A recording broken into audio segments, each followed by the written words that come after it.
સુરતમાં ઘરકંકાસથી કંટાળી આધેડે અડાજણના તાપી નદીમાં લગાવી છલાંગ, ફાયર વિભાગે ધસમસતા પ્રવાહમાં કર્યું રેસ્ક્યુ। સોશિયલમાં અડાજણ બ્રિજ પરથી એક આધેડે તાપી નદીમાં જંપલાવી દીધું હતું, જો કે આધેડના હાથમાં ચાડી ઝાકરા આવી જતા તે પકડી લીધું હતું। બીજી તરફ બનાવની જાણ થતાં ફાયર વિભાગની ટીમ ઘટનાસ્થળે પહોંચી હતી અને તાપી નદીમાંથી આધેડનું રેસ્ક્યુ કર્યું હતું। આધેડને તાપી નદીમાંથી બહાર કાઢીને 108ની મદદથી સારવાર અર્થે હોસ્પિટલ ખસેડવામાં આવ્યા હતા। મળતી માહિતી મુજબ સુરત જિલ્લામાં મેઘમહેર અને ઉકાઈ ડેમમાંથી પાણી છોડવામાં આવતા હાલમાં સુરત શહેરમાં તાપી નદી બે કાંઠે વહી રહી છે। દરમિયાન ગતરોજ બપોરના સમયે એક 55 વર્ષીય આધેડે અડાજણ ચંદ્રશેખર આઝાદ બ્રિજ જિલ્લાની બ્રિજ પરથી તાપી નદીમાં જંપલાવી દીધું હતું।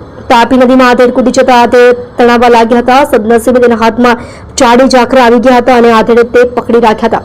આ બનાવની જાણ ફાયર વિભાગે થતા ફાયર વિભાગની ટીમ ઘટનાસ્થળે પહોંચી હતી। ફાયર વિભાગના જવાનો રીંગ બોયા સાથે તાપી નદીમાં ઉતર્યા હતા અને આધેડનું રેસ્ક્યુ કરી તાપી નદીમાંથી બહાર કાઢ્યા હતા અને બાદમાં 108ની મદદથી સારવાર અર્થે સિવિલ હોસ્પિટલ ખસેડવામાં આવ્યા હતા। વધુમાં આધેડની પ્રાથમિક પૂછપરછમાં સામે આવ્યું હતું કે તે જહાંગીરપુરા વિસ્તારમાં રહે છે અને ઘરકંકાસના કારણે આ પગલું ભર્યું હતું।